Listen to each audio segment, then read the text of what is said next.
Now on this video we're going to take some of our BMW HP2 parts. They're all carbon fiber in this case. This bike is an exotic bike loaded with carbon fiber parts, even the valve covers. We're going to show how to sand it, how to buff it, and most of all, and I'm going to try to go into detail on it, it's how to get the final detailing out on some of the exotic shaped parts without going through into the raw carbon and making a problem. And I think there'll be some good information on this video for you.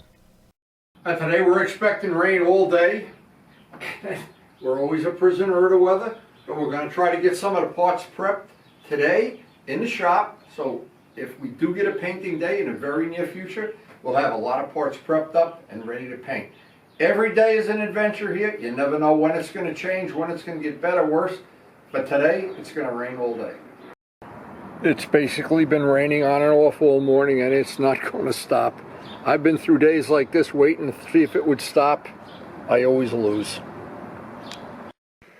Now, previous to this, we've gotten some of the parts ready, some of the parts buffed, but we try to do it as efficiently as possible. But there's so many more to do. There's months of work here. Today, I think the number one thing I want to do is try to get the fairing sanded down. This is a really expensive part. Vlad said this was a $4,200 part. So I'm going to be really, really careful about it. Get it sanded down and prepped. And that's going to need 4 or 5 coats of clear. And we're going to try to make that look like a little work of art. And when the BMW project is done, we're going to dig into the Buell project. We've got some of the parts sanded already, but we just haven't had a day where the wind wasn't blowing and we could get clear on. And we have one spare part that is not a priority thing. It's just a spare part for the bike we'll do if we get some spare time. But right now, the BMW fairing is going to be the project of the day, to get that sanded with 400 sandpaper. And what's good is we'll have a couple extra days now of having this part. It's the front fender that we had to do a repair on, the white, and it required, actually we repaired it twice before I was happy with it. But right now what's going to happen, if that sits up by a heating vent 2 or 3 days, that'll buff out beautifully. And this is Mirka professional grade 400 sandpaper. Now a little hot soapy water, a little bit of dish soap in there, nothing special. Do that all the time.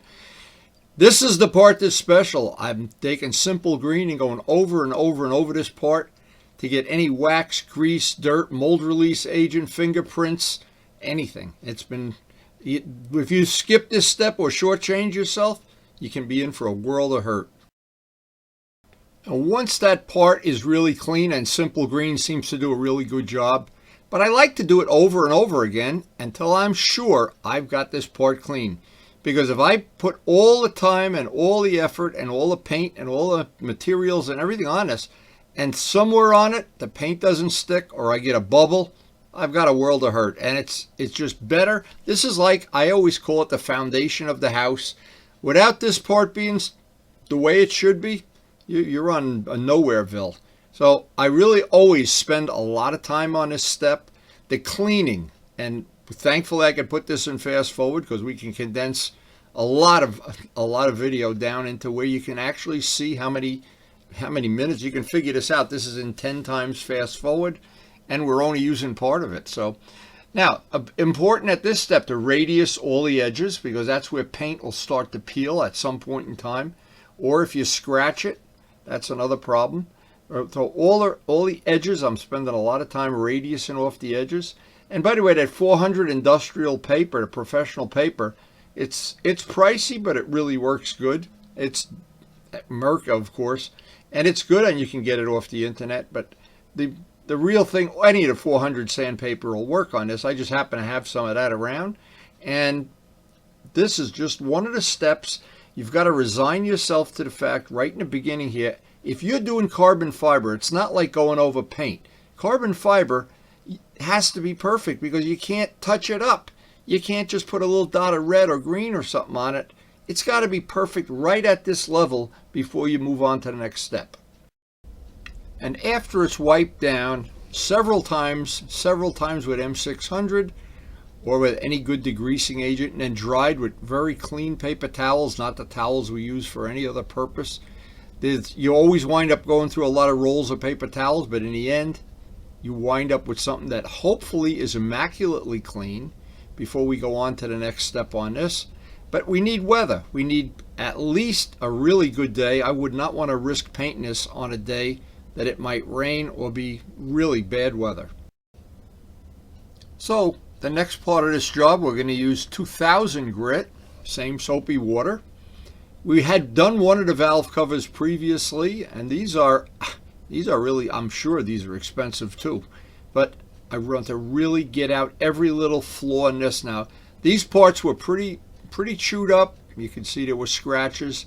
These things run along the road at 100 miles an hour. They pick up stone chips and little imperfections, and I really wanted this to be, because these are going to stick right out from the bike. I wanted this to really have that look of like a really beautiful part that really would shine in the sun. So this part of it, when you're doing 2000 grit paper, it just really takes time, and it's just patience above all. And once I get the rough sanding, and I wanted to make a point of this because a lot of people would do this step that I'm doing right now and then quit and then go run over and get the buffer. But what I wanted to do on these two parts especially, I wanted to detail them out as well as I could. And some of the repairs on this that I had to do, they're little chewed up areas and stuff from stones, I'm sure. I wanted this to be two really perfect parts. So what I did, I spent an awful lot of time once this is like a rough sanding so that everything would be flat. Now once I have it totally flat like that, now I can candle it and look up under my fluorescent lights and find any little spots that still need attention, and there are plenty on this. And this is where I call this the detailing part. Now a lot of people would run over and grab the buffer. This is only the beginning of getting these parts done. And this is the part that really pays big dividends. This, I call it detailing. I'm doing one little stone chip, one little flaw, one little spot that isn't perfect at a time. Wipe it down with a clean paper towel, go to the next one. Sometimes you have to go back 4, 5, 6 times. It doesn't matter. If you spend a half hour, 45 minutes on this operation, it's going to pay big dividends. And the beautiful part of this is these are the parts they're going to shine in the sun when this bike is put back together. And it's going to make all the difference in the world. This 45 minutes or an hour I spend just detailing, I call this the detailing part of it, to get those parts absolutely perfectly flat before I even run over and get the 8065. And that's going to pay dividends in the long run. When these parts are done, I'll never remember this hour. This hour is lost forever. I won't remember it, but every time I see the bike at a meetup or we see it when Vlad's riding with us, I'll look at these parts as you'll walk around the bike and I'll say, wow, they are gonna stand out. But this part of it is one step way over the max of what it would take to make the parts really nice. But I think in this case, the extra time, the extra effort is just going to be worth it. This is such a beautiful bike when it's all put together, and these parts are going to shine. Now, I've used the Force CR products many years. 8065 is the one I like currently. 8021 is a little bit finer. This seems to work great with 2000 grit paper and the Gavco Clear that we use. Always use a new buffing pad. Just save yourself a lot of aggravation for just a few bucks. And when it comes time to do this, all I can say is take your time. Anytime I've ever tried to do this and rush it through and do it on some kind of a time schedule, I'm always sorry I did it. I always try to get a nice big chunk of time in the day where I'm not going to be interrupted, because once I start doing this, it's messy, of course. You get it all over the place. And I like to just see the progress as I'm going along. Now, the first part is with the buffer, of course, back and forth, over and over, wipe it down, look for any spots that are still a little dull. It's time consuming, and there's no short way to do this. I have never found it anyway. If somebody has, they haven't posted it on YouTube either. So maybe I'm the only one. I don't know. I wonder. But anyway, this part of it really does. The trick here is just be patient, take your time, put some more compound on, wipe it down with a clean, absolutely brand new clean microfiber, because right now you're looking for this tiniest little spot. But the first thing is to get everything shiny. Then when it's all done, then I do what I call the detailing. The detailing takes an incredible amount of time. And there's spots on this part and on most parts you just can't get with the machine. If you try to, you just butcher it up.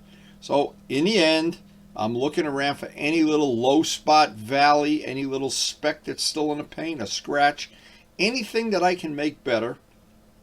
And it is time consuming. If we didn't put this in fast forward, this would be a 2-hour video.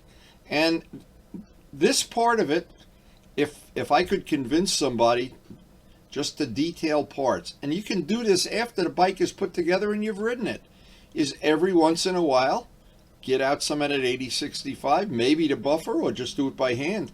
By the way, 80-65, you can take a bike that's totally put together in one piece and by hand buff parts of it. Some parts, the top of the tank, say you can do with a buffer, but you can do it all by hand. But always use a really clean or a brand new microfiber. Don't use something that's got wax and grit and dirt and stone chips in it and everything. And always remember, it just takes time. But in the end, and I always think in the end, I have a very good ability to look into the future and see what these parts are going to look like. And that's what they're going to look like. And when Vlad picks these up, every part of the bike is going to look like that. And doing carbon fiber is really way more work than doing a painted surface.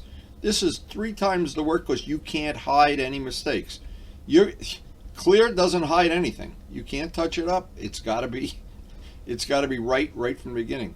I did all the backmasking because I'm anticipating, hopefully very soon even, we will get a painting day. But I'm not going to rush it, and I'm not going to try to force it through on a rainy day or something. A bike like this, that there's so many hours of work in, and this bike, when it's done correctly, this is going to look like a jewel basically forever. And it's worth putting the extra time and effort into it. Now, we have the 3 restorations that we're working on.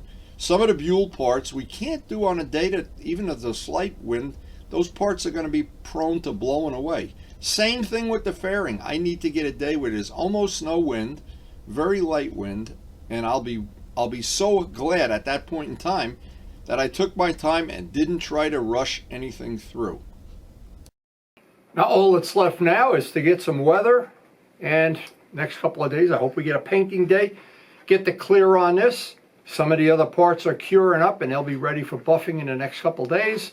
But to take a rainy day like today, I think we got the most out of the day. We got a lot of bang for the buck. Anyway, this is a project that's consumed an amazing amount of hours so far. But boy, when it's done, is this going to be a jewel.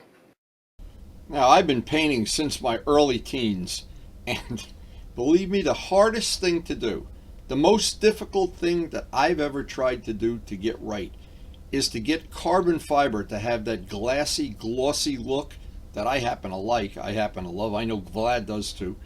And there's just no easy way I know of to do it. You can't dip it in a bucket. You can't decoupage it. There's just no other way that I know of. And if somebody else does know a way, please share it with me. But to get that quality of finish on a piece of carbon fiber, there's just no shortcut. And I know all the time I'm spending on these parts, in the end, and I always try to look into the future, in the end, I know I'm going to be glad I didn't take a shortcut.